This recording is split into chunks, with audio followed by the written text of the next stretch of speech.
20 faedah bagi orang-orang yang berpuasa di bulan Ramadan. Jadi kita fokuskan kepada ibadah puasa, karena ini ibadah inti di bulan Ramadan. Ma'asyiral muslimat yang dimuliakan Allah Subhanahu wa taala,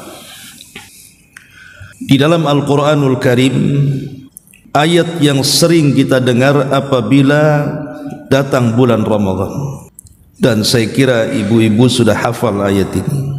Allah Subhanahu wa taala berfirman, ya ayyuhalladzina amanu kutiba alaikumus siyam kama kutiba alal ladzina min qablikum la'allakum tattaqun. Wahai orang-orang yang beriman, panggilan iman ini bukan panggilan biasa, Bu. Karena panggilan ini panggilan khusus. Sebab dalam Quran itu ada dua panggilan. Pertama panggilan umum, ya ayyuhan nas, wahai manusia, berarti masuk mukmin dan kafir. Yang kedua, ya ayyuhalladzina amanu, berarti tidak masuk orang kafir, hanya orang-orang yang beriman saja. Maka siapapun yang merasa beriman wajib terpanggil dengan ayat ini. Makanya Abdullah ibn Mas'ud radhiyallahu an mengatakan, kalau ada panggilan iman dalam Quran, fa'ar'i laha sam'ak, maka perhatikan dengan seksama apa yang akan dipanggil Allah di dalam ayat ini. Bisa saja panggilan iman ini setelahnya adalah sebuah perintah besar yang harus dilaksanakan, atau sebuah larangan yang berbahaya yang harus ditinggalkan. Lah dalam panggilan ayat ini Allah katakan kutiba alaikumus siyam, diwajibkan atas kalian berpuasa. Kama kutiba alal ladzina min qablikum, sebagaimana puasa ini diwajibkan kepada umat sebelum kalian. Maknanya Ibrahim mewajibkan puasa kepada umatnya, Nabi Nuh mewajibkan puasa kepada umatnya, Nabi Saleh mewajibkan puasa kepada umatnya, Nabi Syuaib mewajibkan puasa kepada umatnya, Nabi Musa, Nabi Isa, bahkan seluruh para nabi mewajibkan puasa kepada umatnya. Kama kutiba alal ladzina min qablikum, sebagaimana diwajibkan puasa ini kepada umat sebelum kalian. Puasa ini, Bu, hakikatnya adalah al-ibtila minallah, ujian dari Allah Subhanahu wa ta'ala. Jadi satu-satunya ibadah yang ujiannya berat dibandingkan ibadah-ibadah yang Allah perintahkan kepada kita ini adalah puasa. Gimana tidak berat ujiannya? Kita dilarang makan, kita dilarang minum, bahkan kita harus menahan syahwat. Bahkan lebih daripada itu, kita dilarang untuk memandang yang haram, mendengarkan yang haram, bicara tentang perkara haram, ataupun melangkahkan ke tempat-tempat haram. Jadi puasa ini memang ibtila, ujian dari Allah Subhanahu wa ta'ala. Apakah kita sanggup melaksanakan ibadah yang satu ini, ataukah gagal di tengah jalan? Tetapi bagi orang-orang yang beriman, insyaallah ujian ini tidak berat bagi mereka. Makanya panggilannya pun dengan panggilan iman, karena hanya orang-orang yang berimanlah yang menganggap ringan puasa bagi mereka. Walaupun puasa ini ujian bagi kita umat Islam, tetapi sebenarnya kalau kita banding-bandingkan dengan puasa umat dulu, Bu, umat Islam ini masih ringan. Contoh, Bani Israel itu diwajibkan juga kepada mereka puasa, tapi puasa mereka bukan hanya sekedar menahan lapar, dahaga dan syahwat, sampai kepada tidak boleh bicara selama puasa.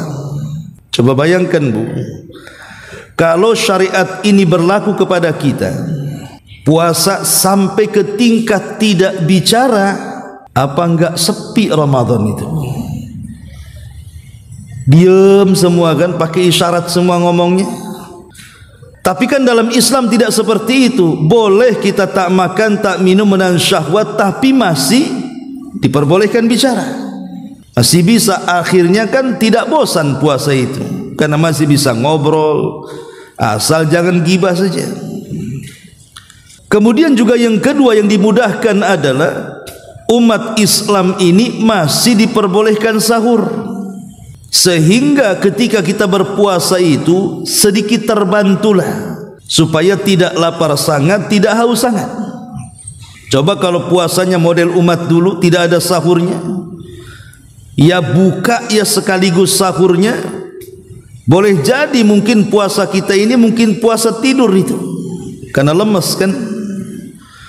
Makanya Nabi SAW mengatakan farqu ma baina siyamina wa siyami ahlil kitab akalatas sahur. Perbedaan puasa kita dengan ahli kitab dimakan sahur.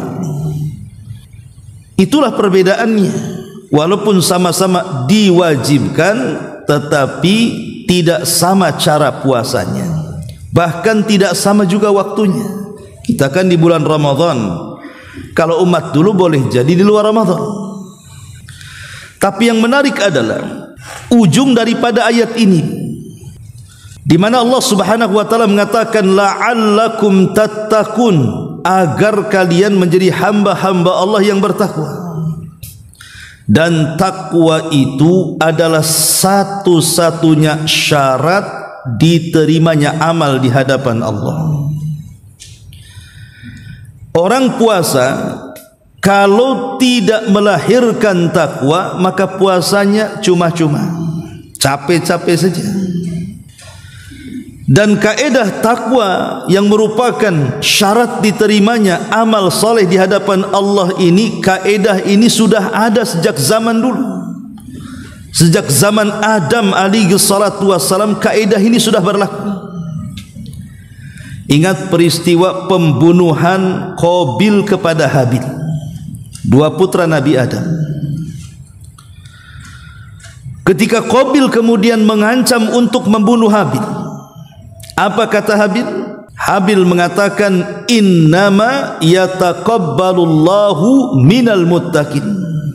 Sesungguhnya Allah hanya menerima kurbannya dari hamba-hambanya yang bertakwa. Karena ketika itu kan mereka diuji oleh Allah lewat lisan Nabi Adam untuk berkurban, karena rebutan pasangan hidup.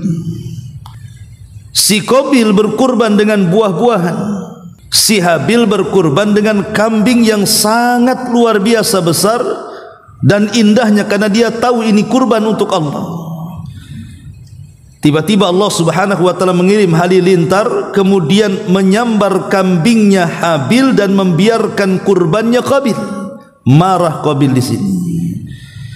Makanya karena dia kalah dalam pertaruhan kurban kepada Allah, dia mengancam la aqtulannak, saya akan bunuh engkau wahai Habil. Tapi Habil menjelaskan kenapa kurbannya diterima, kenapa kurban Qabil ditolak. Disinilah kemudian Habil mengatakan innama yataqabbalullahu minal muttaqin, sesungguhnya Allah hanya menerima kurban orang yang bertakwa saja. Jadi kaidah takwa dalam penerimaan amal itu sudah ada sejak zaman Nabi Adam. Maka kalau dalam syariat puasa kemudian Allah tutup kata-katanya la'allakum tattaqun, agar kalian bertakwa, berarti kalau puasa kita tidak melahirkan takwa, maka puasa kita percuma dan tertolak.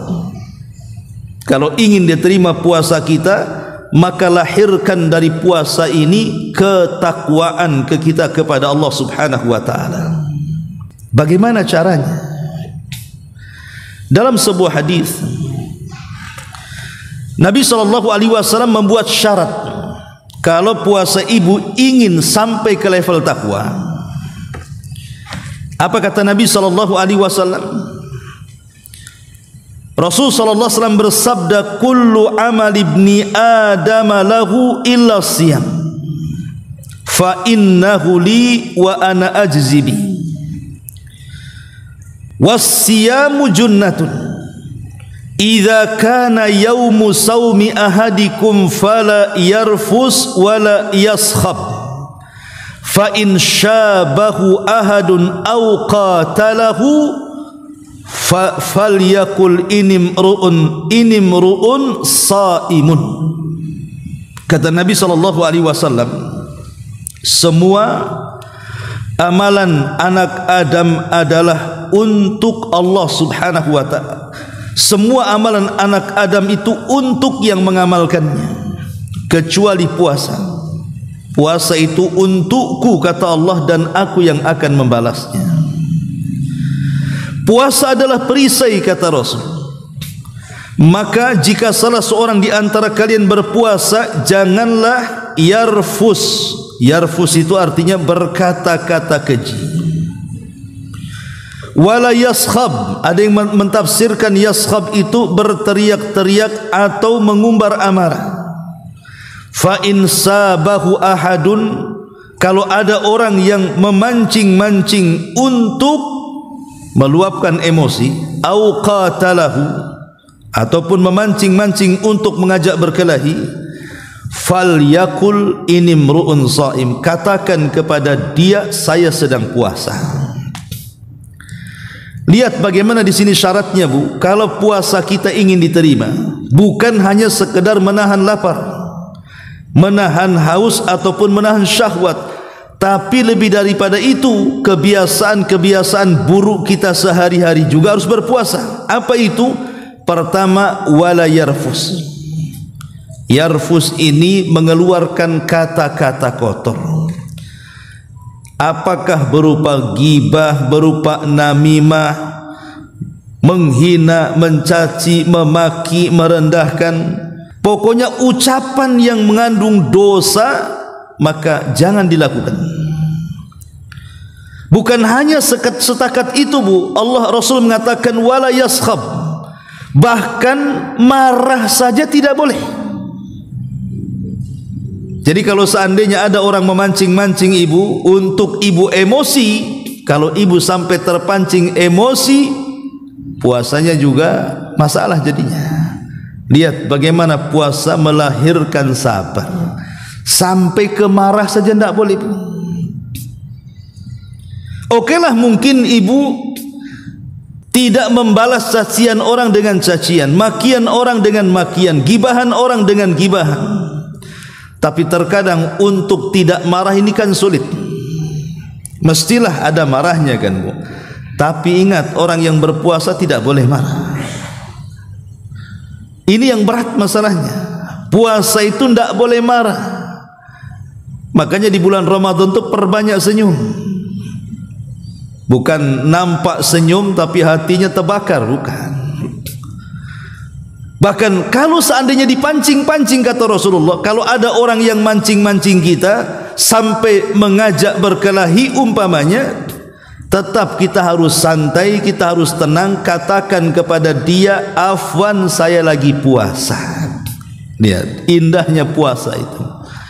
Kita tidak boleh mengeluarkan kata-kata kotor, emosi saja tidak boleh, bahkan tidak boleh terpancing dengan kemarahan, bahkan kita katakan afwan, saya sedang berpuasa.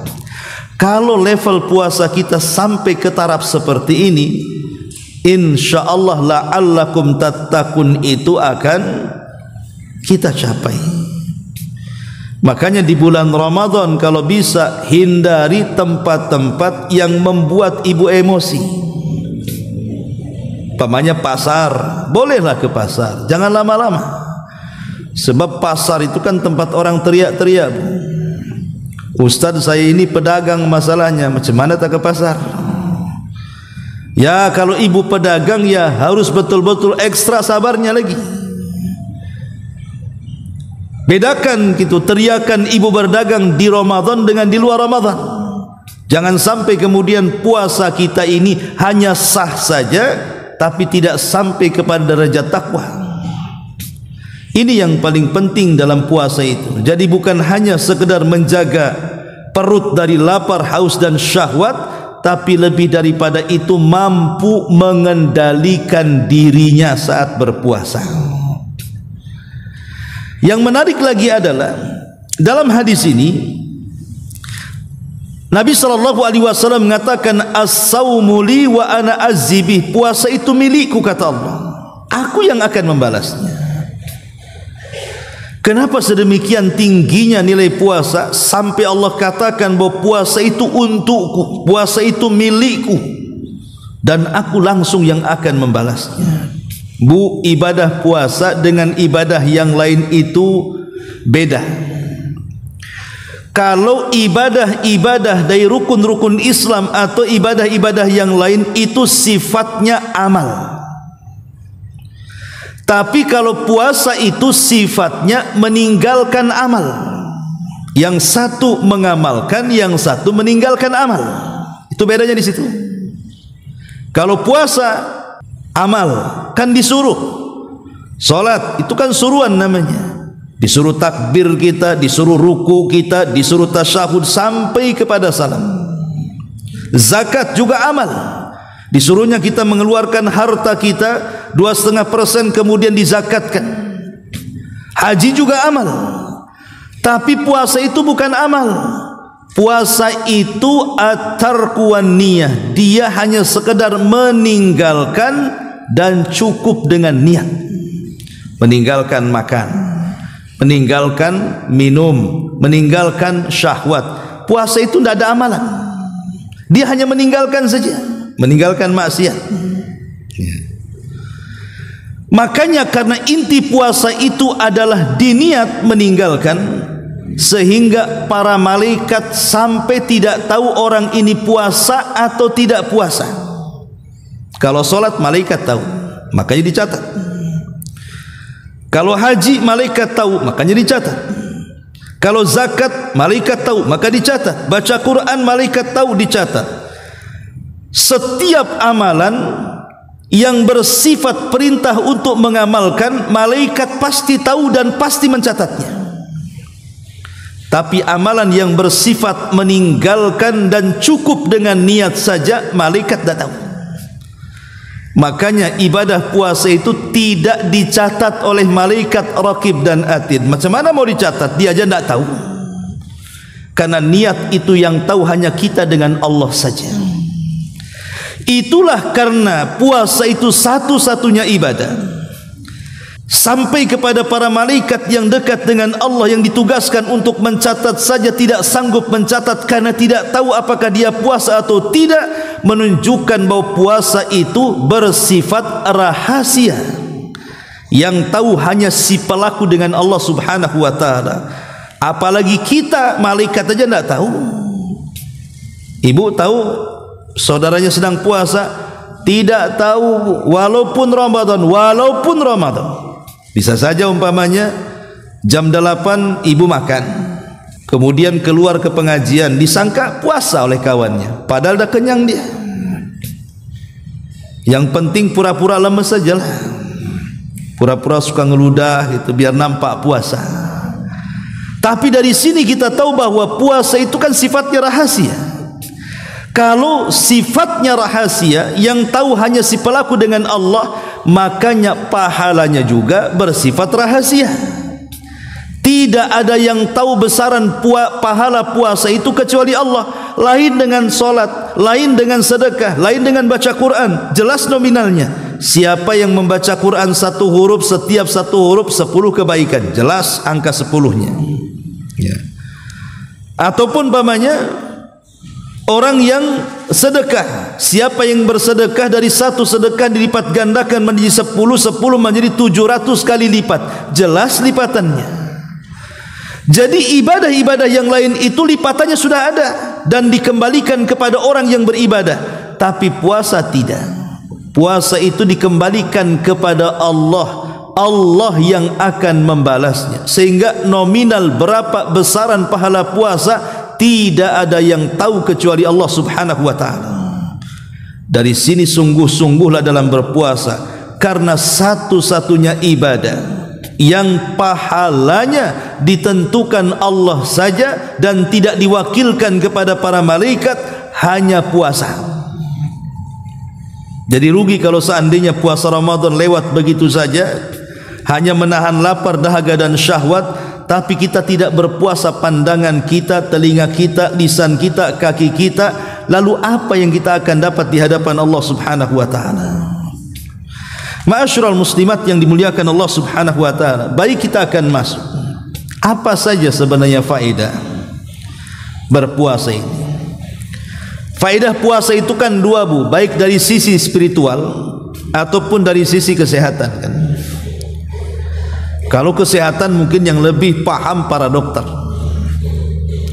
tapi mungkin kita akan melihat dari sisi spiritualnya. Apa sih manfaat puasa itu, sehingga kemudian Islam itu sangat menganjurkan puasa ini, bahkan lebih banyak dianjurkan puasa dibandingkan ibadah yang lainnya.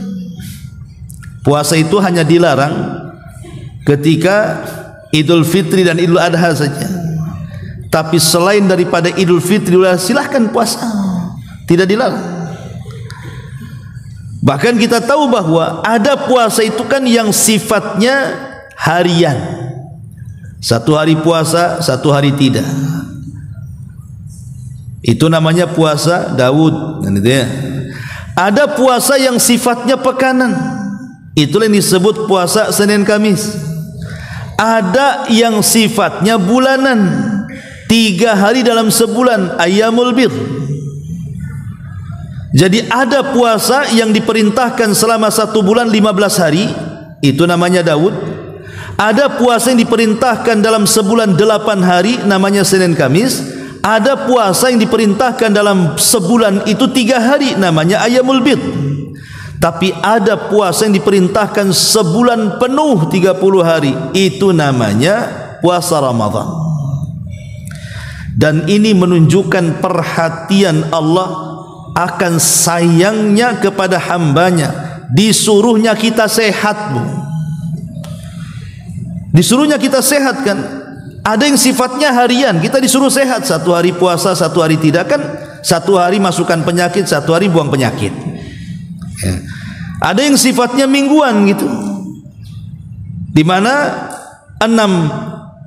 dari 7 hari itu kan 5 hari kita masukkan tuh makanan yang racun-racun, yang kimia-kimia, suruh dibersihkan 2 hari dalam sepekan. Kalau tidak sanggup bersihkan dalam sebulan, 3 hari, namanya Ayyamul Bir. Lah puasa ini menyehatkan dalam setahun. Jadi sudah 11 bulan lah macam-macam penyakit masuk ke perut, kemudian diservis tuh 1 bulan itu dengan cara puasa Ramadan. Itu dari segi kesehatan lah ya. Ibu lebih paham lagi. Cuman masalahnya sering saya katakan, banyak orang tidak paham bahwa Ramadan itu adalah servis dari perut kita selama 11 bulan sebenarnya. Servis dari apa? Ya dari racun-racun tadi.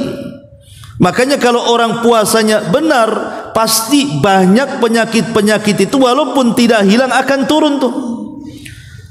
Entah gula darahnya turun, kolesterolnya turun, darah tingginya turun, berat badannya ikut turun, Bu. Kalau betul tuh. Makanya nanti pulang dari sini beri timbangan, Bu. Pulang dari sini beli timbangan. Jangan timbangan karung, timbangan orang. Tengok di situ. Berat badannya 125 kilo umpamanya. Punya target akhir Ramadan 100 kilo lah. Intinya bahwa di sini soal kesehatan ibu yang paling paham. Tapi yang jelas bahwa secara spiritual, yang pertama, puasa ini bisa menjauhkan kita dari neraka, dan inilah kesuksesan yang sesungguhnya. Dalam Al-Quran Allah Subhanahu wa ta'ala mengatakan, "Faman zuhziha 'anil nar wa udkhilal jannah faqad faz wa mal hayatud dunya illa mataul ghurur." Siapapun, kata Allah, yang berhasil dikeluarkan dari api neraka kemudian dimasukkan ke dalam sorga, itulah kesuksesan yang nyata. Jadi orang kalau tidak dimasukkan ke dalam neraka dan dimasukkan ke dalam sorga, itulah orang yang sukses yang sesungguhnya. Bukan orang miskin kemudian jadi kaya, orang biasa kemudian jadi pejabat. Itu sukses sementara tuh. Tapi kalau orang dikeluarkan dari api neraka dimasukkan ke dalam sorga, itulah kesuksesan yang abadi yang nyata. karena dia akan mendapatkan kenikmatan selama-lamanya. Lah puasa itu disabdakan oleh Rasul, ma min abdin yasumu yawman fi sabilillah illa ba'adallahu wajhahu anin nari sab'ina kharifa. Kata Nabi SAW, tidaklah seorang hamba yang berpuasa di jalan Allah kecuali akan Allah jauhkan dia dengan puasanya dari neraka itu sejauh 70 musim. Al-Imam Ibnu Hajar menyebutkan dalam kitabnya Fathul Bari, maksud 70 musim di sini artinya 70 tahun perjalanan. Kira-kira nih Bu, kalau ibu jalan kaki 70 tahun tidak berhenti sampai mana tuh kira-kira tuh? 70 tahun loh tidak berhenti. Artinya mulai dari ibu lahir orok itu sudah jalan kaki tuh, sampai usia 70 tahun baru berhenti. Kira-kira sampai mana tuh? Lah itulah jarak kita dijauhkan dari api neraka tuh. Ini kan luar biasa. Ini yang pertama. Yang kedua, jalan mudah menuju surga. Puasa itu jalan yang paling mudah menuju surga. Ada seorang sahabat datang kepada Rasul, kemudian mengatakan, ya Rasulullah, dullani ala amalin adkhulu bihil jannah. Rasul, bisa enggak engkau menunjukkan kepadaku sebuah jalan yang kalau aku amalkan aku bisa masuk ke dalam surga? Maka Nabi mengatakan, alaika bisawm fa innahu la mithla lahu. Kata Rasul, hendaklah engkau banyak-banyak melaksanakan puasa karena tidak ada yang semisal dengan puasa, kata Rasul. Lihat kata-kata, tidak ada yang semisal dengan puasa. Artinya amalan yang paling banyak memudahkan orang masuk ke dalam surga itu adalah puasa. Kenapa? Ini kan pertanyaannya. Kok bisa? Kenapa pula puasa yang paling banyak memasukkan orang ke surga? Bukankah solat amalan yang afdal? Bukankah zakat juga amalan yang afdal? Bukankah haji afdal juga, bahkan menggabungkan antara harta dan juga tenaga? Banyak amalan-amalan afdal. Lantas kemudian kenapa mesti puasa yang dipilih? Kemarin saya sudah jelaskan kepada ibu, karena satu-satunya ibadah yang tidak mungkin pahalanya dirampas kecuali puasa. Kalau ibu datang menghadap Allah nanti pada hari kiamat membawa pahala salat, ada kemungkinan pahala itu diambil orang. Kalau ibu datang menghadap Allah dengan pahala zakat, ada kemungkinan dicuri orang.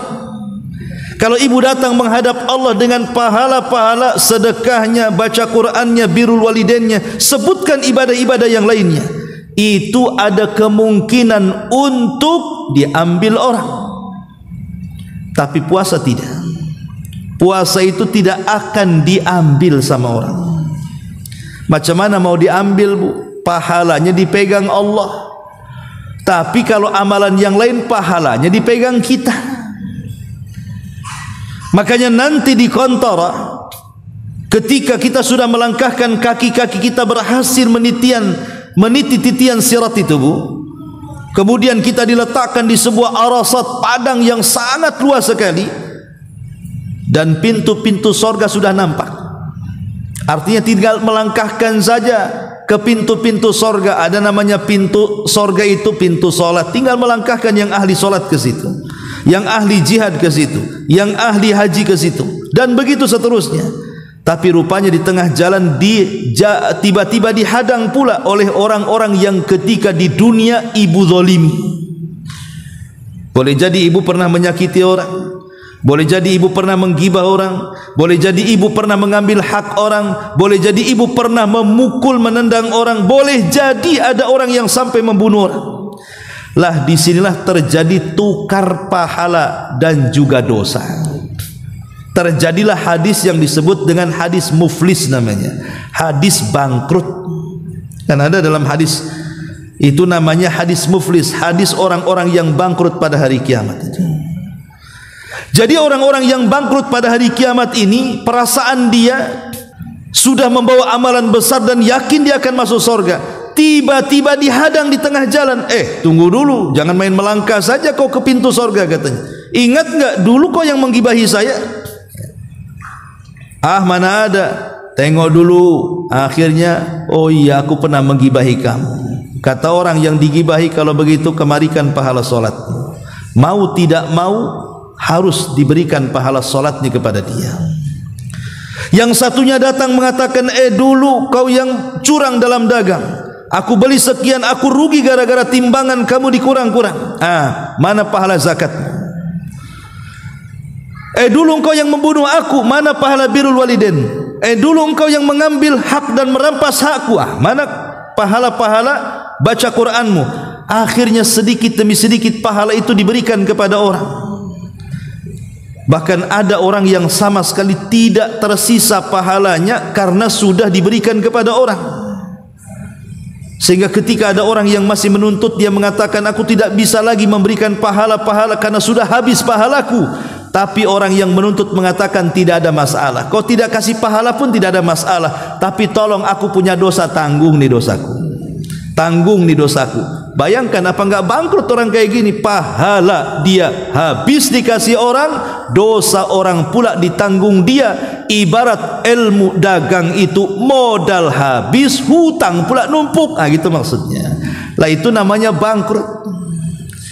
Tetapi orang yang seperti ini kalau di dunia, Bu, dia suka dan gemar berpuasa, ada kesempatan dia selamat orang kayak gini. Karena ketika kemudian pahala dia sudah habis, kemudian orang-orang yang menuntut masih banyak, dia menuntut supaya pahala puasa kita diambil oleh mereka. Tiba-tiba Allah datang kepada kita dan mengatakan, tidak bisa, puasa itu untukku, kata Allah. Aku tidak akan kasih kepada kalian, aku yang akan membalasnya. Itulah makna hadis as-saumu li wa ana azzibihi, puasa itu untukku dan aku yang akan membalasnya. Dari hadis ini bisa kita pahami satu-satunya ibadah yang banyak memasukkan orang ke dalam sorga, bahkan satu-satunya pintu sorga yang paling banyak memasukkan orang ke pintu itu adalah puasa. Karena ibadah puasa pahalanya utuh, tidak diambil orang. Nah, ini kenapa kemudian agungnya puasa Ramadan di sini. Ini yang kedua, jalan mudah menuju surga. Yang ketiga, pahala orang yang berpuasa itu tanpa batas. Yang keempat, bau mulutnya orang yang berpuasa itu lebih wangi di sisi Allah dibandingkan minyak kasturi. Dan yang kelima, akan mendapatkan dua kebahagiaan. Dan ini disebutkan dalam satu redaksi hadis. Jadi nomor 3, nomor 4, nomor 5 ini disebutkan dalam satu redaksi hadis. Nomor 3, pahala orang yang berpuasa tanpa batas. 2, yang nomor 4, bau mulutnya orang yang berpuasa lebih harum di sisi Allah dibandingkan minyak kasturi. Dan yang kelima, akan mendapatkan dua kebahagiaan bagi orang yang berpuasa.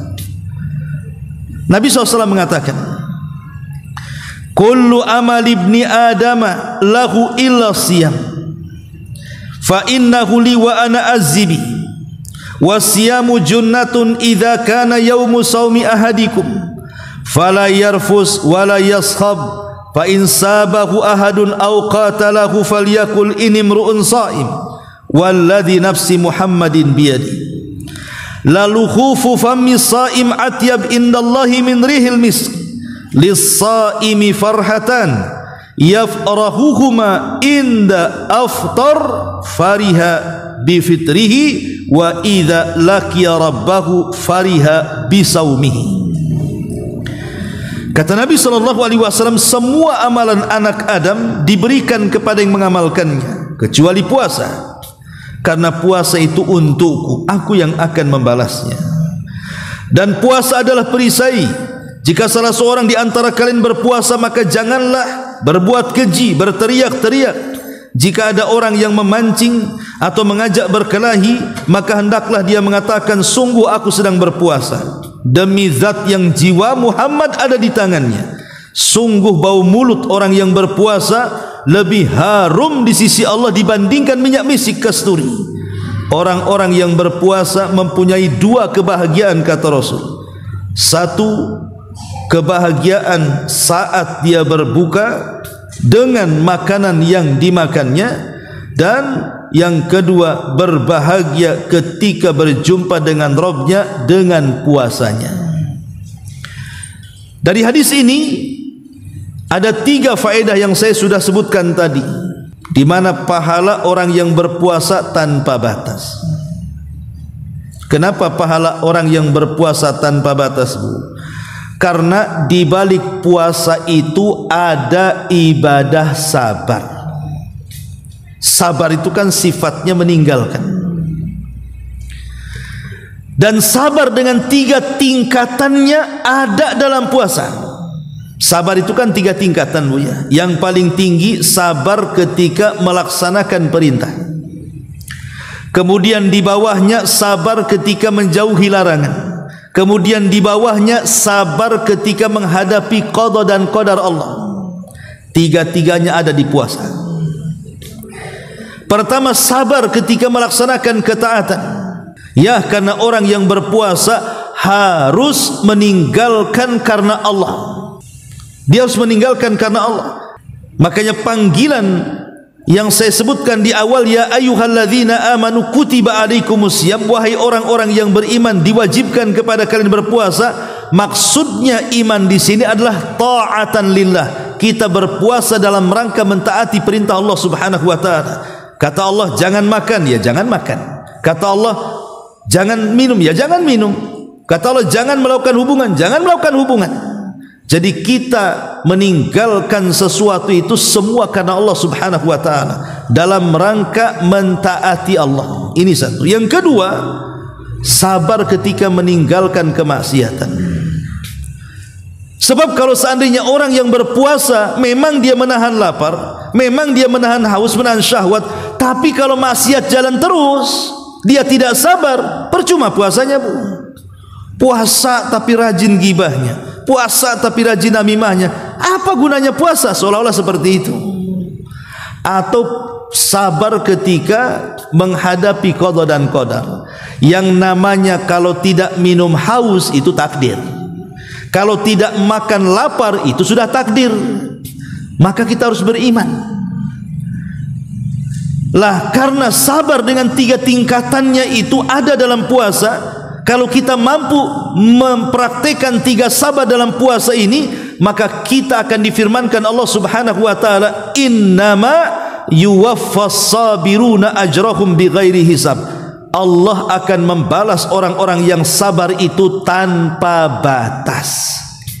Subhanallah, pahala orang yang berpuasa tanpa batas. Ini yang pertama. Yang kedua, dari hadis ini juga, bau mulut orang yang berpuasa itu lebih harum dibandingkan bau mulut orang yang berpuasa lebih harum di sisi Allah dibandingkan minyak kasturi.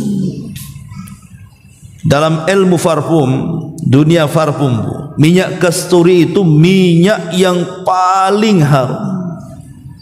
Karena susah masalahnya, mengambil biangnya saja susah, Bu. Bukan biang kerok, ya. Biang minyak. Coba bayangkan, Bu, minyak kasturi itu kan diambil dari menjangan. Tahu menjangan, Bu? Kijang. Ya. Kijang ini harus lari sekencang-kencangnya udah dikejar. Kijang liar itu. Kemudian maaf nanti dari kemaluannya diikat gitu ya. Kemudian ada 1 tetes. Itulah biangnya, cuma setetes itu saja.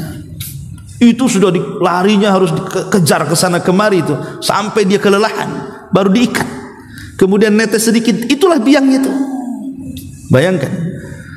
Dari darah, ya, dari darah yang namanya kijang lari kan darahnya sedang ini. Itu dari inti darahnya kijang itu sebenarnya. Itulah minyak kasturi itu biangnya itu. Susahnya tuh. Kalau sekarang kok banyak Ustaz, itu palsu, Bu. Itu nama aja minyak kasturi, bukan isinya mungkin minyak jelantah pula tuh. Itu susah kalau yang asli minyak kasturi itu. Ya. Tetapi orang yang berpuasa, Bu, itu bau mulutnya di sisi Allah. Catatan ya, bukan di sisi orang ya Bu ya. Jangan pula ibu manggil orang kawannya, sini ditiup pula mukanya. Wangi enggak? Ya enggak wangi lah. Kalau ibu sahurnya makan sate ya bau kambing lah kan. Jadi maksudnya di sisi adalah di sisi Allah. Dan ini satu keistimewaan bagi orang yang berpuasa. Karena al-jaza min jinsil amal, yang namanya balasan itu disesuaikan dengan amalannya. Ketika kita berpuasa kan bau mulut kita enggak enak Bu. Orang yang berpuasa itu bau mulutnya enggak enak. Di sisi manusia gitu maksudnya. Tapi sebagai balasannya di sisi Allah lebih harum dibandingkan minyak kasturi. Kalau bau mulutnya saja Allah Subhanahu wa taala sudah muliakan dengan menggantinya harum semerbak melebihi kasturi, macam mana dengan yang lainnya? Dan ini keistimewaan orang berpuasa. Kemudian juga yang terakhir akan mendapatkan dua kebahagiaan dalam hadis ini. Pertama, kebahagiaan saat berbuka. Yang kedua, kebahagiaan saat berjumpa dengan Rabbnya. Apa maknanya? Coba bayangkan ibu dari pagi sudah tidak makan, tidak minum. Oke lah, mungkin kalau sebelum zuhur masih adalah bekas-bekas sahurnya masih tahan. Nanti kalau selepas zuhur jam 2 ke atas, mulai itu cacing perut, mulai teriak-teriak. Tenggorokan mulai kering, sudah mulai nyekik. Nanti puncaknya ketika mendekati buka, itu sudah tak sabar kadang-kadang di antara kita, apalagi kalau sudah disusun rapi makanan-makanan di meja saat iftar itu dengan 20 macamnya, dari kue lapisnya sampai yang enggak belapisnya itu. Ya. Itu kan godaan Bu. Sehingga ketika kemudian kita mendengar suara azan, ambil minum, ambil sedikit makanan, kita katakan zahabadh dhama'u wabtallatil uruq wa thabatal ajru insyaallah. Itu nikmatnya luar biasa. Karena yang namanya kenyang itu sebuah nikmat tidak mungkin dirasakan kecuali orang yang pernah lapar. Dahaga, menghilangkan dahaga dengan minum itu tidak mungkin terasa nikmat kecuali oleh orang yang pernah haus saat dia minum. Kalau tidak haus dia minum, dia tidak bisa merasakan nikmatnya minum. Kalau dia makan saat kenyang, macam mana dia akan merasakan nikmatnya makanan?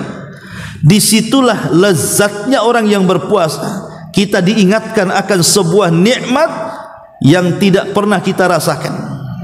Lezat rasanya ketika kita minum dan ketika kita makan setelah kita haus dan lapar itu. Itulah kenapa kita dikatakan bahagia saat berbuka.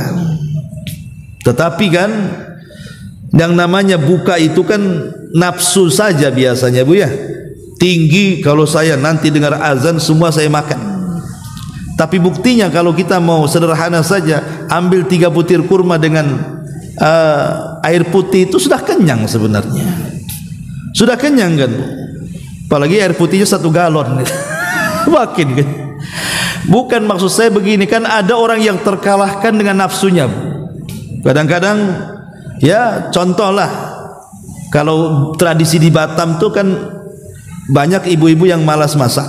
Ya, biasanya karena sudah banyak pasar-pasar kaget, ya sudah sajalah ke pasar, sampai ke pasar kaget betul kan itu ya. Karena banyak macam di situ. Bahkan ada makanan yang di luar Ramadan tidak muncul. Di luar Ramadan banyak pula makanan itu. Seolah-olah makanan khusus Ramadan itu. Celakanya dibeli semua satu pasar itu. Bawa pulang. Kemudian disusun rapi di meja. Sambil menghayal kapan maghrib. Kalau sudah maghrib, kalau mungkin orang itu berfikir tentang ibadah, insya Allah dia pasti akan menjadikan makanan itu 3 fase. Kalau dia masih mikir ibadah itu pasti akan dibuat 3 fase. Pertama fase yang penting batallah puasa kan. Kurma, air putih. Karena ibu harus sholat maghrib. Ya. Nanti habis sholat maghrib ke isya itu kan panjang waktunya, bolehlah kita sikit-sikit kita makan. Ya. Nanti habis isya dan taraweh hantam Bu. Nah, itu namanya 3 fase Bu. Ya. Ini enggak. Fase kedua dan ketiga digabung dengan fase pertama Bu. Saat berbuka itu semua yang dimakan. Bayangkan makanan satu meja pindah ke perut, gimana ceritanya tuh? Maka enggak bisa, jangankan isya, jangankan tarawih, maghrib saja ngantuk, Bu. Lah ini bahaya yang seperti ini. Lalu apa faedah Rasul mengatakan, walaupun hadisnya lemah ya, puasalah kalian maka kalian akan sehat. Ya enggak akan sehat orang kayak gini, Bu. Itu namanya puasa balas dendam, seolah-olah siang-siang dia mengatakan enggak apa-apa, aku lapar, tunggu kalau aku maghrib gitu. Itu kan sama dengan orang yang ngomong begitu, Bu. Lah ini harus dipahami bahwa di situ tempat kebahagiaan, karena di situ ada kesehatan, di situ ada pahala besar. Bahkan lebih daripada itu, di situ ada doa yang sering saya ulang-ulang. Doa orang yang berpuasa saat berbuka itu mustajab. Makanya kenapa disebut bahagia saat berbuka? Karena ada doa yang mustajab di situ. Ini yang kelima. Kemudian yang keenam, bahwa puasa itu akan menjadi syafaat pada hari kiamat. Puasa itu akan menjadi syafaat bagi kita pada hari kiamat. Di bulan Ramadan ada dua ibadah yang akan menjadi syafaat bagi kita pada hari kiamat. Pertama puasa, yang kedua baca Quran. Pertama puasa, yang kedua baca Quran. Dalam sebuah hadis Nabi SAW mengatakan, as-siyamu wal Quran yashfa'ani lil abdi yaumal qiyamah. Yaqulu siyam ay rabbi mana'tuhu ta'ama wasyahwat bin nahari fasyafi'ni fi. Wa yaqulu al-Quran mana'tuhu an-nauma bil laili fasyafi'ni fi. Qala fayashfa'ani atau fayushaffa'ani. Nabi mengatakan puasa dan Quran itu akan memberikan syafaat pada hari kiamat. Puasa akan datang kepada Allah dan mengatakan, wahai Rabb, aku menghalanginya dari makan dan syahwat pada siang hari, maka berikanlah syafaat untuknya. Al-Quran juga akan datang kepada Allah, aku yang menghalanginya dari tidur malam ya Rabb, sehingga dia tidak pernah tidur dan membaca diriku, maka berikanlah syafaat untuknya ya Rabb.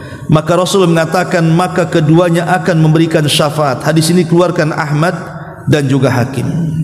Maknanya begini, nanti pada hari kiamat tidak ada yang bisa menyelamatkan kita kecuali tiga perkara kan, Bu? Amalan kita, syafaat dan rahmat Allah. Ini yang akan menyelamatkan kita dari api neraka. Amal, syafaat dan rahmat. Lah yang paling banyak mengeluarkan atau menyelamatkan manusia di padang mahsyar dari kobaran api neraka adalah syafaat. Ini yang paling banyak. Karena syafaat ini macam-macam bentuknya. Ada syafaat para nabi, ada syafaat para siddiqin, ada syafaat para syuhada, macam-macam syafaat ini. Lah salah satunya adalah Al-Quran dan juga puasa. Jadi nanti puasa itu akan menghadap kepada Allah dan mengatakan, ya Rabb, gara-gara aku, kata puasa, dia menahan laparnya, dia menahan hausnya, dia mencegah syahwatnya, tolonglah ya Rabb, berikan syafaat kepadanya. Jadi puasa yang akan menghadap Allah. Jadi puasa itu akan datang berbentuk fisik, kemudian datang kepada Allah, memohon agar Allah itu berikan syafaat kepada siapapun yang melakukan puasa. Jadi puasa sendiri yang minta. Termasuk juga Quran akan datang kepada Allah dan mengatakan, ya Rabb, gara-gara aku, kata Quran, orang ini tidak bisa tidur karena dia habiskan malam-malamnya hanya untuk membaca Quran. Tolonglah ya Rabb, kata Al-Quran, berikan syafaat kepada dia. Maka Rasul mengatakan, Allah pun mengizinkan puasa dan syafaat, memberikan syafaat kepada orang-orang yang melakukannya. Maka ini sebuah kesempatan. Maka di bulan Ramadan gunakan dua kesempatan syafaat ini sungguh-sungguh dalam berpuasa, dan iringi dalam puasa juga dengan qiraatul Quran, baca Al-Quran. Ini yang nomor 7. Yang nomor 6. Yang nomor 7, orang yang berpuasa akan mendapatkan pintu khusus di sorga, namanya Babu Rayyan, pintu Rayyan. Dalam sebuah hadis Rasul mengatakan, inna fil jannati baban yuqalu lahu Rayyan, yadkhulu minhu as-saimuna yawmal qiyamah la yadkhulu minhu ahadun ghairuhum, fa idza dakhalu ughliqa falam yadkhul minhu ahadun fa idza dakhala akhiruhum ughliqa wa man dakhala syariba wa man syariba lam yadma abada. Sesungguhnya dalam sorga ada satu pintu yang disebut dengan Rayyan. Orang-orang yang berpuasa akan memasuki pintu tersebut pada hari kiamat. Jika ada selain mereka yang akan memasukinya, maka tidak akan bisa karena pintu itu tertutup kecuali orang-orang yang berpuasa. Maka kata Rasul, barang siapa yang masuk dari pintu itu, maka ia akan minum dari minuman sorga. Barang siapa yang minum dari minuman sorga dari pintu itu, maka dia tidak akan haus selamanya. Makanya pintu itu disebut Rayyan. Rayyan itu artinya orang yang kekenyangan ketika minum. Ya, pintu yang menjadikan haus akan hilang. Karena di dunia kita menahan haus kan, maka sebagai balasannya kita dimasukkan dari pintu itu. Di pintu itu disediakan minuman tuh. Kalau kita minum selamanya tidak akan pernah haus. Nah, itu namanya babur Rayyan. Ya, pintu namanya Rayyan karena pintu sorga itu kan ada 8. Nah, salah satunya adalah babu Rayyan. Ini yang ke-8. Yang ke-7. Yang ke-8, puasa itu Bu bisa menghapuskan dosa-dosa yang berkaitan dengan hak-hak yang kita remehkan dalam kehidupan. Contoh pamannya ibu nih, ibu kan punya suami. Terkadang kan adalah saat-saatnya ibu tidak bisa melayan suami. Ada hak-hak yang harusnya ibu tunaikan kepada suami, ibu lalaikan. Boleh jadi satu malam suami meminta jatahnya, ibu tolak, akhirnya suami marah, ibu tak tahu. Itu kan berdosa, karena ibu dilaknat sampai subuh. Atau suami lagi lapar, ibu tak peka, karena ibu makan sendiri umpamanya. Masak yang ibu sukai, suami tak suka, diam saja, makanya gemuk ibu, suami makin kurus umpamanya. Ya, kan ada terkadang hak-hak istri itu dia tidak paham bahwa suami punya hak di situ. Atau ibu punya anak, boleh jadi mungkin ibu itu tidak mendidik anak dengan baik, adalah keteledoran, lupa mengingatkan sholat, lupa mengajarkan akhlak, lupa menyuruh ngaji dan begitu seterusnya. Atau mungkin ibu punya keteledoran dengan tetangga, contohnya kurang menghormati tetangga, kurang menyapa tetangga. Ya, karena mungkin ibu baru di rumah situ, nyumpet aja di rumah, tidak keluar-keluar. Sekali gas meledak disangka teroris umpamanya.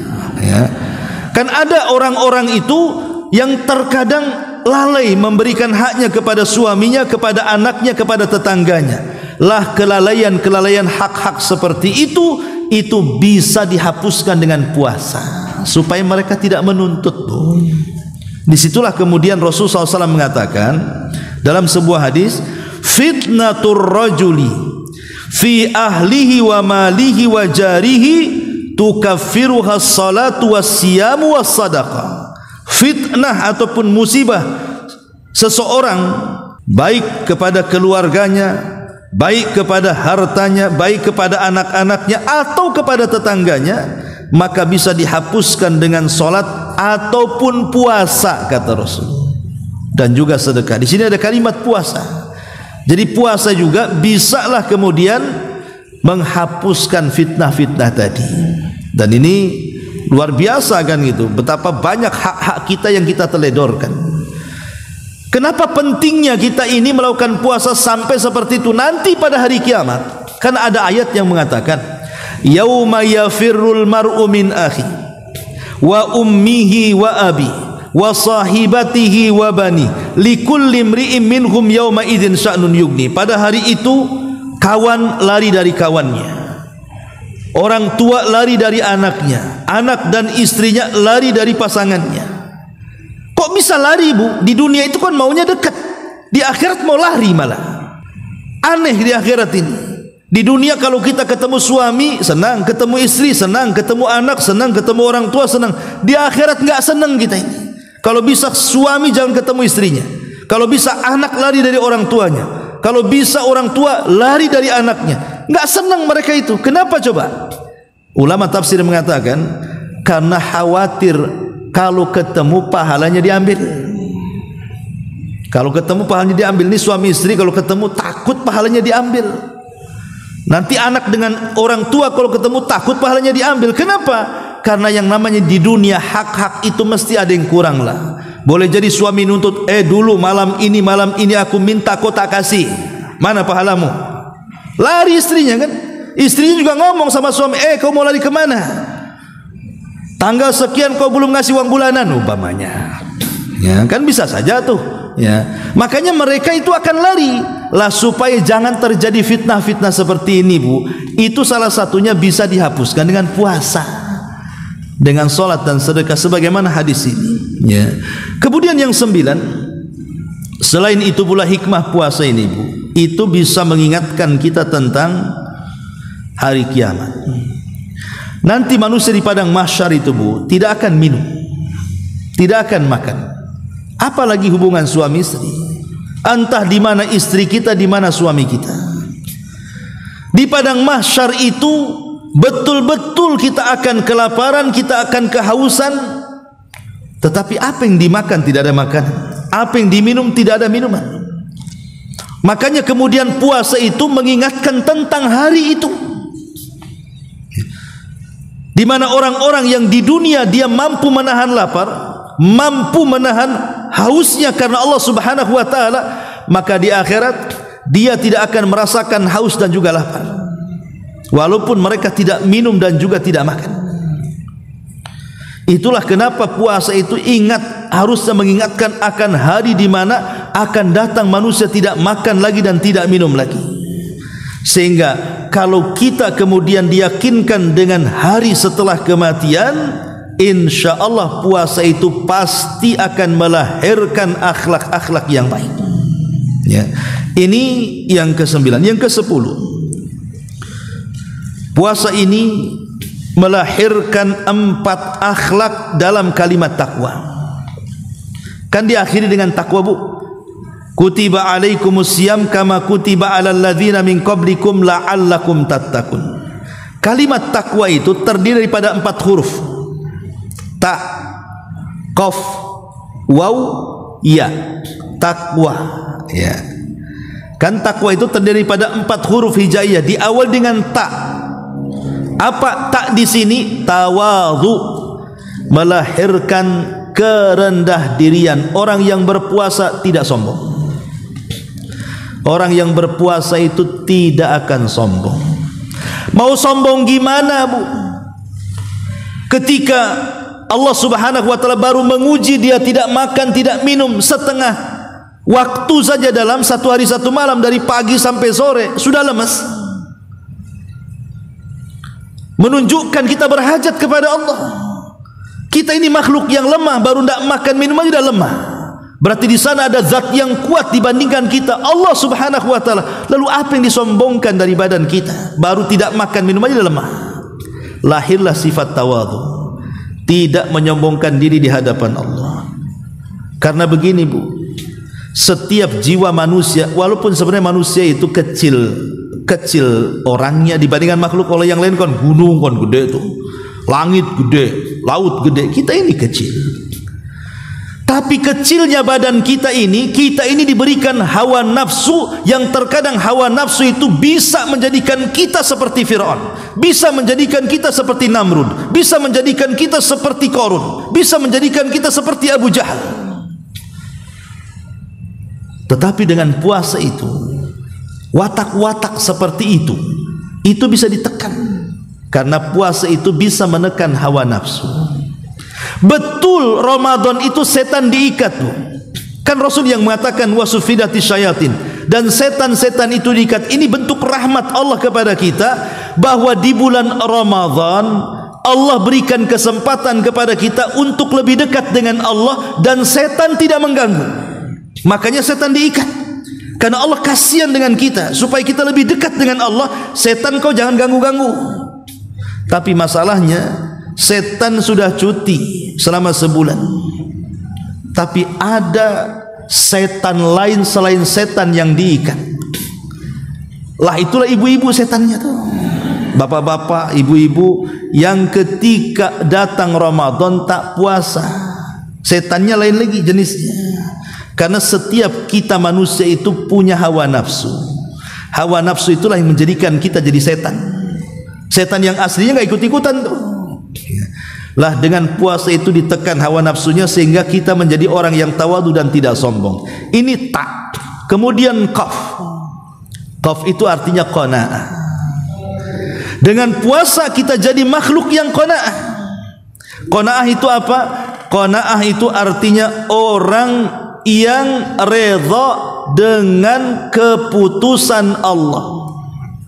Apapun yang Allah mau, saya mah ikhlas saja. Karena Allah lebih paham dengan kebaikan saya. Allah mau kasih banyak dari nikmat, alhamdulillah. Mau kasih sedikit, ya tidak ada masalah. Pasti di balik itu ada kebaikannya. Qanaah. Karena dalam puasa itu kan bagaimanapun Bu, kita dilatih dalam puasa itu. Orang yang banyak uangnya, yang sanggup membeli makan sebanyak-banyaknya, toh tetap juga tidak boleh makan di siang hari, walaupun dia sanggup membeli makan. Dari situ, di sini ada praktek supaya manusia itu melihat kesusahan orang lain. Karena kalau kita, alhamdulillah, kita ini kan puasa sebulan saja Bu, tapi ada saudara-saudara kita yang puasanya itu setahun tuh. Seperti lihat kawan-kawan saudara kita di Palestina itu setahun mereka puasa karena susah cari makan, susah cari minum. Kita hanya sebulan saja kan. Jadi kita disuruh supaya peka dengan orang. Disitulah kemudian tumbuh qanaah, redha dengan pemberian Allah. Oh, begini rasanya lapar, begini rasanya haus. Berarti saudara-saudara juga begini rasanya. Maka kita lebih redha lagi akhirnya dengan rizki yang kita, alhamdulillah, rupanya kita masih untung dibandingkan mereka. Itu sifat qanaahnya di situ. Alhamdulillah kita masih bisa makan, mereka susah makan. Kita masih bisa minum, mereka susah minum. Air saja nunggu hujan orang-orang Palestina itu. Sifat qanaahnya tumbuh di situ. Akhirnya pekalah sosial dia, mudah menolong orang. Kemudian yang ketiga, waw, takwa. Waw, ya, waw itu artinya wara'. Ya. Jadi puasa itu melahirkan wara'. Wara' itu artinya meninggalkan sesuatu yang syubhat apalagi haram. Karena puasa itu mendidik ke arah wara'. Bayangkan Bu, makan minum itu halal, tapi kenapa dilarang? Berhubungan suami istri itu halal, tapi kenapa dilarang? Untuk membiasakan kalau yang mubah saja ketika puasa dilarang untuk makan, dilarang untuk minum, dilarang untuk melakukan hubungan, apalagi yang syubhat, apalagi yang haram. Itulah lahirlah wara' di situ. Ya. Kemudian niat yang terakhir, yakin. Yakin. Lahir keyakinan bahwa di sana ada Allah Subhanahu wa taala. Kalau saya puasa, saya yakin dengan perintah Allah, dan saya yakin di balik puasa ini ada pahala besar. Ada pertolongan Allah, ada penjagaan Allah. Allah tidak mungkin saya biarkan kalau saya berpuasa, dan begitu seterusnya.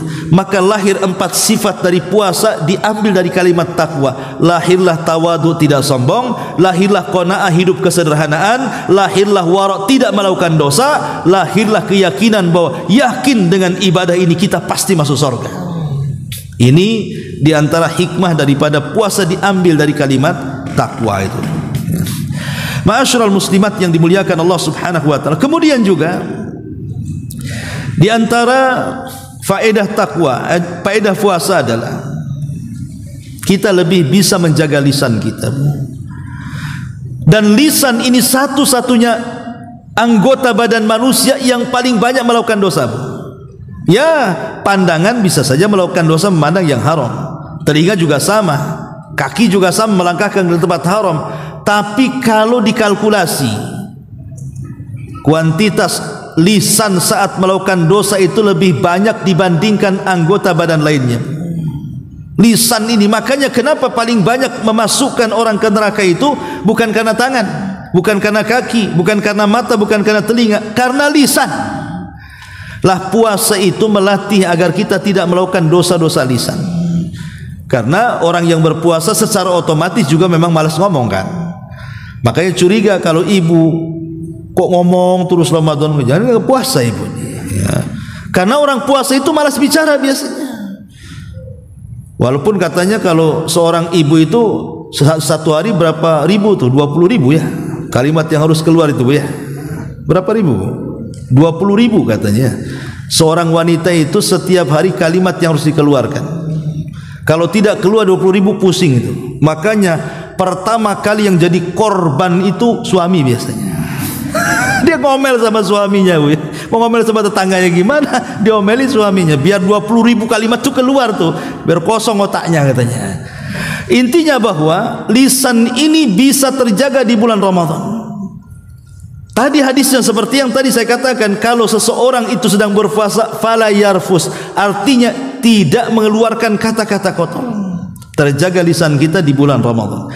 Kemudian juga yang nomor 12, puasa adalah ibadah yang tidak ada tandingannya. Tidak ada yang semisal dengan puasa. Karena puasa itu dari sisi manapun itu manfaatnya ada.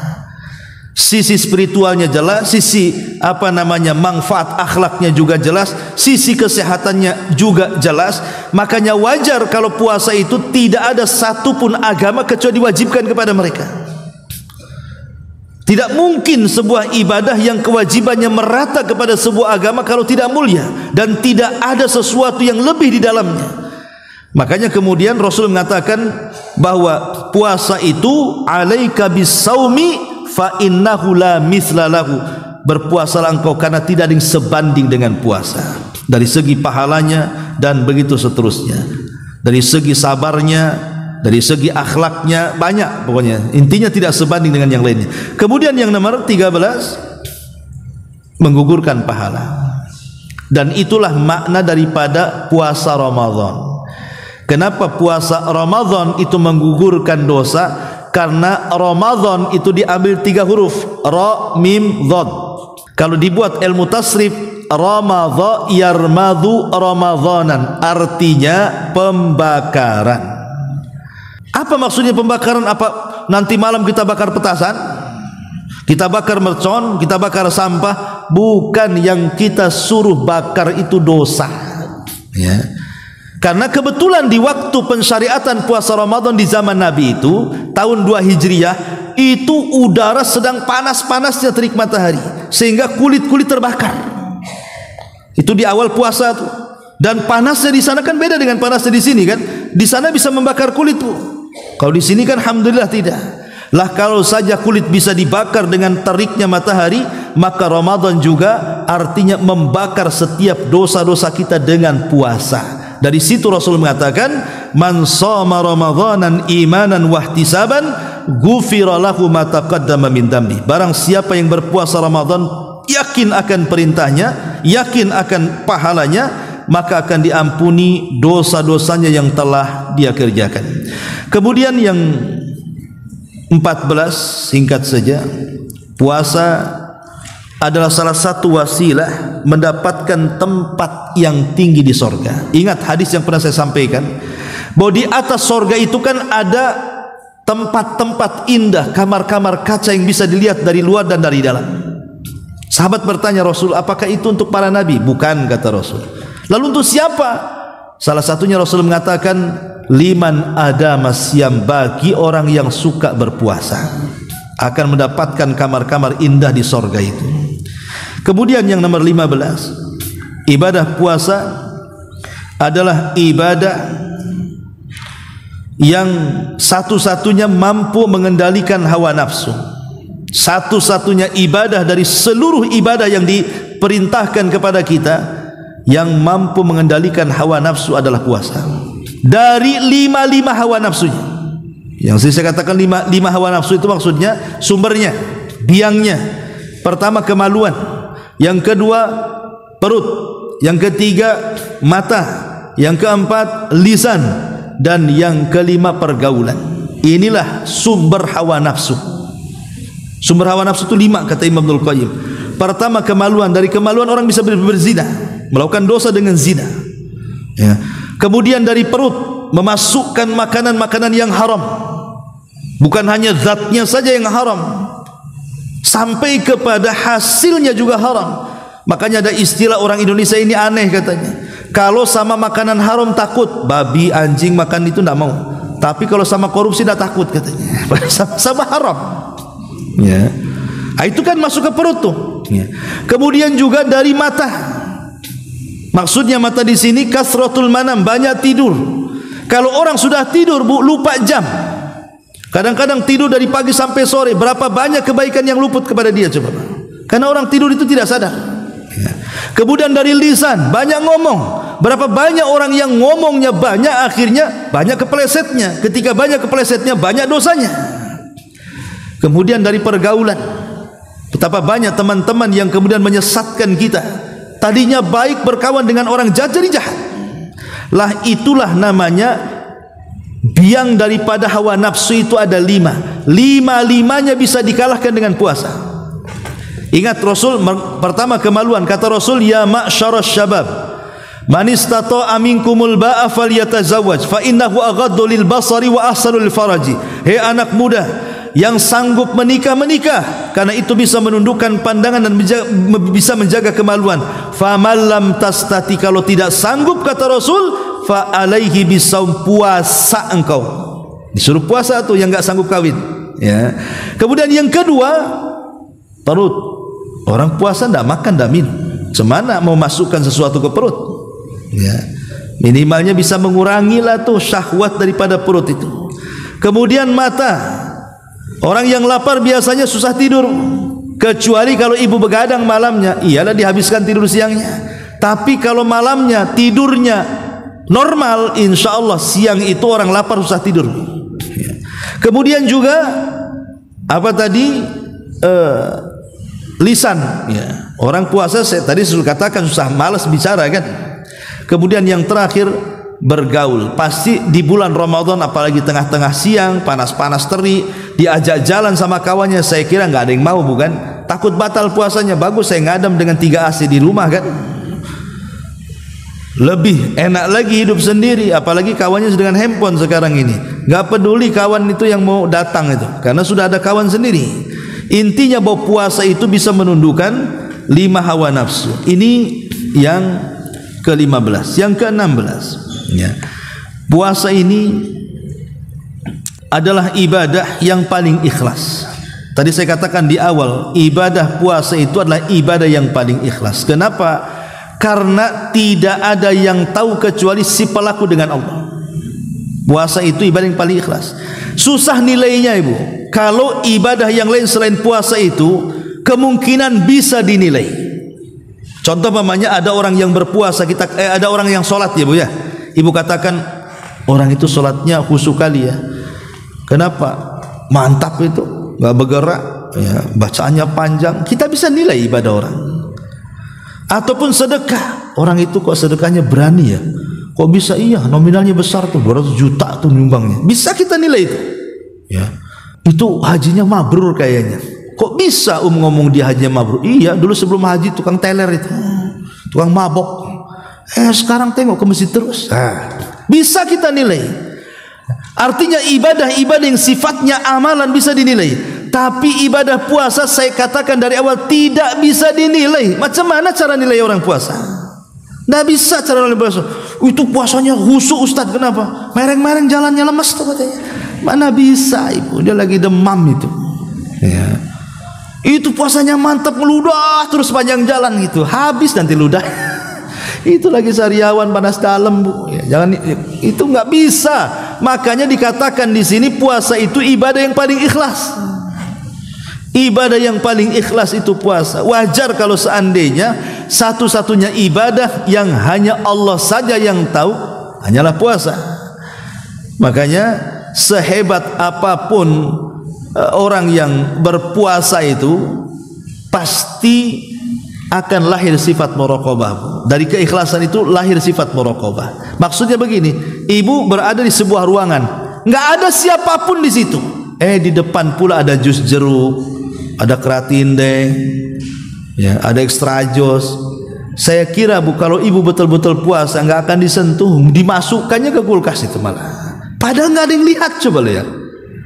Karena dia yakin ada yang lihat, dia Allah Subhanahu wa taala. Disitulah lahir ikhlas, ya.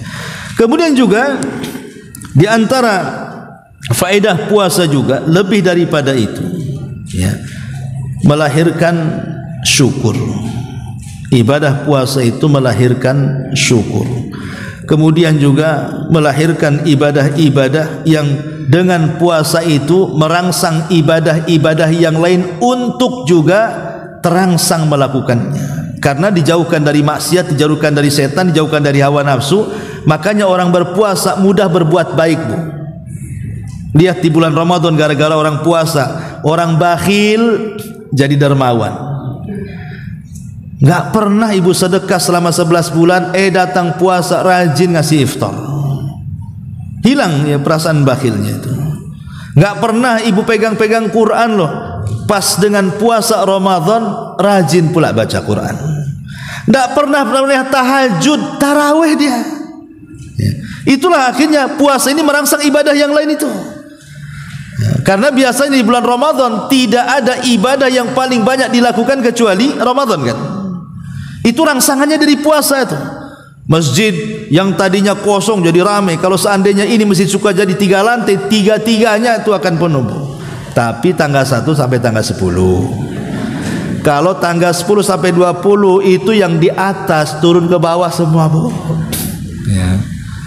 Tanggal 20 ke 30 yang di bawah pergi semua. Hilang semua di masjid. Makin maju safnya. Ya. Jadi ini di antara rangsangan-rangsangan ibadah puasa. Dan yang terakhir tentunya ya, ibadah puasa adalah sebuah ibadah mulia. Jangan sampai kemudian ditinggalkan, karena sayang Ramadan ini yang menjadikan kita diselamatkan selama 1 bulan Ramadan sampai Jibril mendoakan loh. Diselamatkan dari doanya Jibril. Jibril kan doanya apa? Celaka dan binasa orang yang masuk Ramadan, keluar Ramadan tidak ada satupun dosanya diampuni. Kenapa? Karena dia tidak puasa. Bayangkan kita dianggap celaka loh. Celaka dan binasa. Loh, kalau Jibril yang berdoa, Rasul yang mengaminkan, sahabat yang menyaksikan, ini kan bahaya doa ini. Celaka dan binasa orang yang masuk Ramadan, keluar kok enggak ada dosa yang diampuni. Itu disebabkan karena dia meninggalkan puasa. Maka takutlah dengan doa malaikat Jibril yang mendoakan kecelakaan kepada kita. Dan lebih daripada itu, bahwa satu-satunya ibadah yang menjadikan Allah cinta dengan kita adalah puasa. Kan ada hadis qudsi yang mengatakan, wa ma yazain man adali waliyan faqad adzantuhu bil harbi wa ma taqarraba ilayya abdi mimma aftaradtuhu wa ma taqarraba ilayya abdi bi syai'in ahabbu ilayya mimma aftaradtuhu alaihi. Tidaklah seorang hamba mendekatkan aku dengan sesuatu yang paling kucintai, kata Allah, melainkan dia melaksanakan kewajiban yang kuwajibkan. Salah satunya adalah puasa. Jadi puasa itu mendatangkan kecintaan Allah kepada kita. Wallahu a'lam bishawab. Ini 20 faedah dari faedah-faedah puasa Ramadan, dan mudah-mudahan besok ya, kalau nanti sore kan, kalau nanti sore nanti pemerintah mungkin melihat bulan, berarti Sabtu itu sudah 1 Ramadan. Dan tentunya kita juga harus menjadikan Ramadan tahun ini, Bu, jadikan seolah-olah ini Ramadan terakhir bagi kita. Berapa banyak di antara saudara-saudara kita yang Ramadan tahun kemarin puasa dengan kita, sholat tarawih dengan kita, iftar bareng dengan kita, mereka sudah meninggalkan kita. Maka jadikan, siapa tahu Ramadan ini di antara sebagian kita, rupanya ini pula Ramadan yang terakhir bagi kita. Saya tutup dengan satu riwayat. Di zaman Rasul ada 2 manusia, dua-duanya Islamnya bareng. Dua-duanya baik Islamnya. Yang satu mati syahid, yang satu mati setahun setelahnya. Tidak mati syahid, mati biasa di pembaringan. Ada seorang sahabat namanya Tolha bermimpi, rupanya yang mati setahun setelahnya mati biasa lebih dulu masuk surga dibandingkan yang mati syahid. Kemudian Tolha datang kepada Rasul menceritakan mimpinya di hadapan para sahabat. Kok bisa Rasul? Bukankah orang yang mati syahid masuk surga tanpa hisab dan azab? Ini kawannya tidak mati syahid, hanya mati setahun setelahnya saja di pembaringan.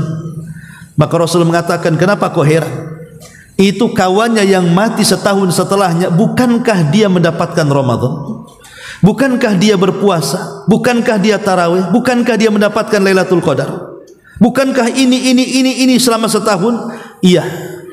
maka jarak dia dengan kawan yang mati syahid antara jarak langit dan bumi katanya. Sudah sewajarnya dia masuk surga lebih dulu dibandingkan orang yang mati syahid. Lihat, Ramadan bisa menjadikan kita mengungguli orang-orang yang mati di medan perang. Maka jadikan Ramadan ini Ramadan tahun terakhir bagi kita. Mudah-mudahan Allah menyampaikan kita sampai di bulan Ramadan.